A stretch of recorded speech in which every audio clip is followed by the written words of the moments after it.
반응이 센 CBC 뉴스, 지금 시작합니다.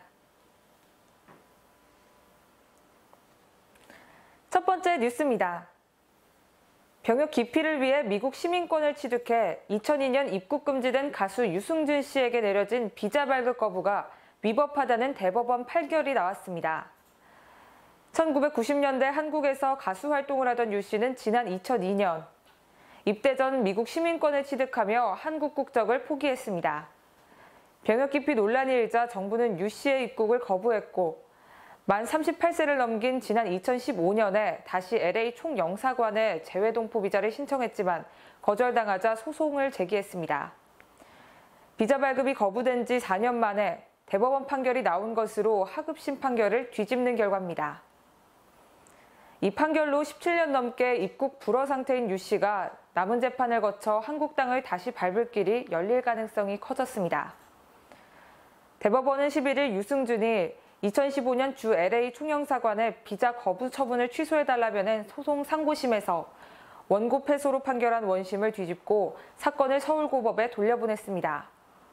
대법원은 10수년 전 법무부의 입국금지 결정이 있었다는 이유만으로 LA 총영사관이 비자 발급을 거부한 것은 위법하다고 판단한 건데요.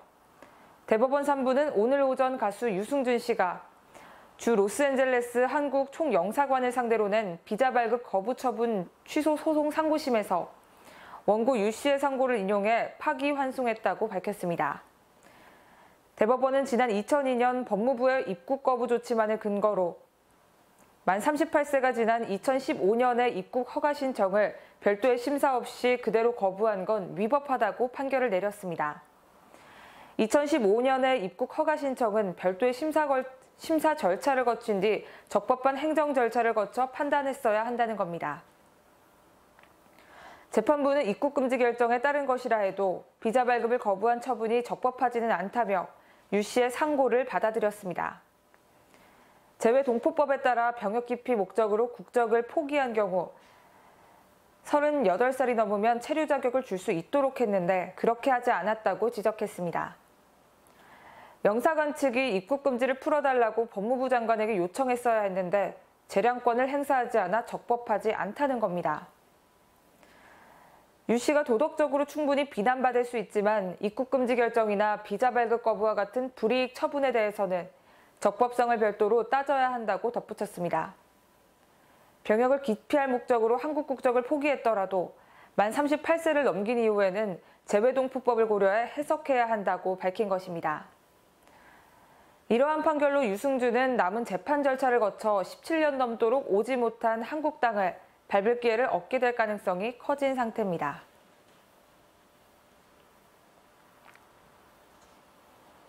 다음 뉴스입니다. 네이버 이용자 계정을 훔치는 스피어 피싱 메일 유포 공격이 발견됐습니다. 네이버 로그인 사이트를 가장해 메일을 유포하는 것인데요. 수상한 첨부 파일은 조심하셔야겠습니다. 이스트 시큐리티 대응센터에 따르면 지난 5일 네이버 포털 사이트로 현혹해 사용자가 계정과 비밀번호를 입력하게 유도하는 스피어 피싱이 발견됐습니다. 피싱 메일은 조달 견적 요청 메일과 송금 증명서를 사칭해 유포했습니다. ESRC는 이에 대해 중소기업을 노려 유포됐으며 메일에는 각각 HTML 파일과 DAT 파일을 첨부한 것이 특징이라고 설명했습니다. 조달 견적 요청 사칭 메일에 첨부된 HTML 파일을 열면 네이버 로그인 화면인 것처럼 속인 피싱 사이트가 열리게 됩니다. 사용자가 계정과 비밀번호를 이 사이트에 입력하면 로그인되지 않고 계정 정보가 공격자 서버로 전송됩니다. 송금증명서 사칭 메일은 메일 본문에 삽입된 링크를 클릭하면 피싱 페이지로 연결되는데요. PDF 파일 내용을 확인하기 위해 이메일 계정과 비밀번호를 입력하라는 창이 뜨고 사용자가 정보를 입력하면 공격자 서버로 전송됩니다. 이번 공격에 활용된 피싱 사이트는 접근이 불가한 상태입니다. 지난번에는 구글 번역 홈페이지를 사칭한 피싱 공격 또한 감지된 바 있었는데요. 공격자는 구글, 페이스북 계정을 탈취하는 사례였습니다. 이러한 피싱 공격은 PC는 피싱 페이지 확인이 쉬운데 모바일은 어렵다는 특징이 있습니다.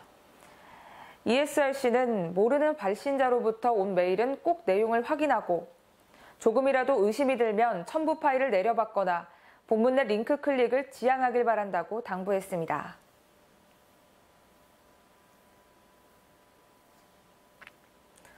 다음 뉴스입니다. 애플이 12인치 맥북을 단종하고 맥북 에어와 프로 모델을 업그레이드하는 등 학생 수요를 적극 겨냥하는 전략을 펼치고 있습니다. 애플은 9일 레티나 디스플레이에 트루톤 기술을 적용해 시각적 경험을 개선하면서도 가격을 10만 원가량 낮춘 149만 원으로 맥북 에어 신제품을 출시했습니다. 학생 교육 할인을 적용하면 137만 원에 구매할 수 있는데요. 맥북 라인업 중 가장 저렴한 제품인 맥북 에어는 기존 디스플레이에 트루톤 기능을 더해 새로 출시됐습니다. 지난해 맥북 프로에 이어 보급형에도 탑재된 것인데요. 트루톤이란 디스플레이 색상과 빛의 강도를 주변 조명에 맞춰 조절해서 자연스럽게 보이도록 하는 기술입니다. 이번에 출시된 맥북 에어 신제품은 13인치 레티나 디스플레이, 얇고 가벼운 디자인, 터치 아이디, 8세대 듀얼 코어 프로세서, 와이드 스테레오 사운드, 하루 종일 지속되는 배터리 등이 탑재됐습니다. 맥북 프로도 업그레이드 됐습니다.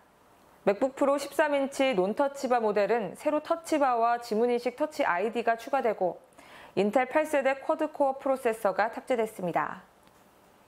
이 8세대 쿼드코어 프로세서는 기존 모델보다 2배나 더 빠르다고 하는데요. 또한 1.37kg의 무게, 트루톤 레티나 디스플레이, 애플 T2 시큐리티 칩, 와이드 스테레오 스피커를 탑재했습니다. 가격은 174만 원으로 학생 교육 할인용 가격은 162만 원입니다. 가격은 128GB, 256GB 모델 각각 5만 원 소폭 인상됐습니다. 맥 SSD 저장 용량 업그레이드 비용 역시 변경됐습니다. 맥북 프로 15인치 고급형에서 512GB를 1TB로 바꾸는데 추가되는 비용은 국내 기준 49만 원에서 24만 5천 원으로 낮아졌습니다. 두 제품 모두 올해 가을 출시 예정인 새로운 맥 운영체제 카탈리나로 업데이트할 수 있는데요. 카탈리나에는 애플 뮤직, 애플 팟캐스트 등 인기 앱이 포함됩니다. 아이패드를 디스플레이나 입력기기로 사용해 맥 데스크톱을 확장해서 쓸 수 있는 사이드카 기능도 포함됩니다. 또 색온도 자동 조정 기능, 이메일과 웹서핑, 사진 편집, 페이스타임 통화 등 일상적인 작업을 수월하게 소화하도록 설계되면서도 비용 부담을 줄였습니다. 이번 신제품은 애플 홈페이지, 애플 스토어 앱과 일부 애플 스토어에서 판매하며 애플 공인 리셀러를 통해서도 출시됩니다. 네, 다음 뉴스 전에 오늘의 영어 회화입니다.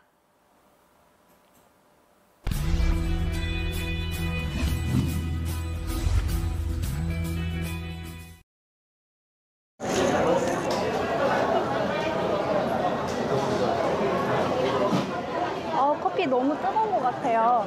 뜨거운은 영어로 It's too hot. It's too hot.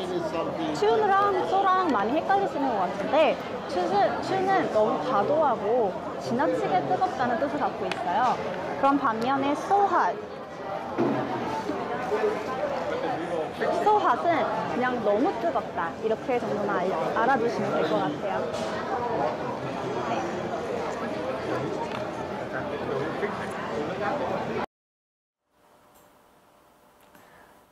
다음 뉴스입니다. 산업금을 완전 폐지하고 월급제를 실현하는 법안이 10일 국회 국토교통위원회 교통법안 심사 소위원회를 통과했습니다. 택시업계의 서비스 질적 하락을 부추기는 좋지 못한 관행으로 손꼽힌 산업금이 폐지되면서 큰 변화가 뒤따를 것으로 전망됩니다. 국회 국토위 교통소위는 이날 오전 회의를 소집하고 만장일치로 법인 택시기사의 완전 월급제를 골자로 한 여객자동차 운수사업법 개정안과 택시 운송사업발전법 개정안을 통과시켰습니다. 개정안은 이후 법안 소위를 통과한 후 국토위 전체 회의와 법제사법위원회, 본회의를 통과해야 발효가 되지만 여론의 무게를 감안할 때 무난한 통과가 예상됩니다.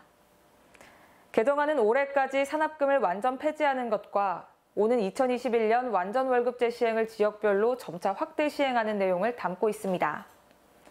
법인 택시 월급제는 지난 3월 택시 플랫폼 사회적 대타협 합의안의 연장선입니다. 국토부도 합의안의 실현을 위해 지원 사격을 약속했는데요. 월급제에서 근로시간은 주 40시간 이상을 보장하기로 했습니다. 서울의 경우 법인 택시기사들은 노사 합의에 따라 하루 5.5시간의 근무시간을 기초로 매달 120만 원에서 140만 원 수준의 임금을 받는 것으로 알려졌습니다. 그러나 하루 13만 5천 원의 산악금을 거르지 않고 내야 하기 때문에 실질적으로 근무시간은 의미가 없는 형편입니다. 당일 택시 수입이 산악금보다 낮으면 차액은 월급에서 깎이는 구조입니다. 산악금을 채우기 위해선 5.5시간의 근무시간이 필요한 형편인데요. 완전 월급제가 교통소위를 통과하면서 사회적 대타협 합의안도 빠르게 진행될 것으로 예상됩니다. 택시법인들은 사회적 대타협 합의 이후 정부의 재정 지원이 반드시 이뤄져야 공정한 합의안이 될 것이라 주장했습니다. 한편 이날 사회적 대타협 합의안에 명시된 카풀 시간은 주중 오전 7시에서 9시, 오후 6시에서 8시로 규정하는 여객 자동차법 개정안도 통과했습니다. 국토부는 택시 면허 소지자만 승차 공유 서비스를 허용하겠다는 택시 플랫폼 상생 종합대책을 다음 주에 발표할 예정입니다. 최근 타다 운전기사의 불미스러운 일을 계기로 관련 대책을 마련한 것으로 보이는데요. 관련 업계에 따르면 종합대책은 모빌리티 기업에게 플랫폼 운송사업자 지위를 부여하겠다는 내용으로 알려졌습니다. 택시와 협업하는 조건에서 택시와 관련된 차종, 색깔, 요금 등 각종 규제를 해제하는 내용입니다. 또한 가맹 택시 사업의 진입 문턱을 낮춰 법인 택시 사업자와 모빌리티 기업이 협업해 플랫폼 택시를 출시하고 운영 가능하게 할 전망입니다. 네, 오늘 제가 준비한 5시 뉴스와 현장 여기까지입니다. 알찬 내용 있으셨다면 구독과 좋아요 눌러주시고요. 저는 다음 주 뉴스로 찾아오겠습니다. 반응이 센 CBC 뉴스 최서원이었습니다. 시청해주셔서 고맙습니다.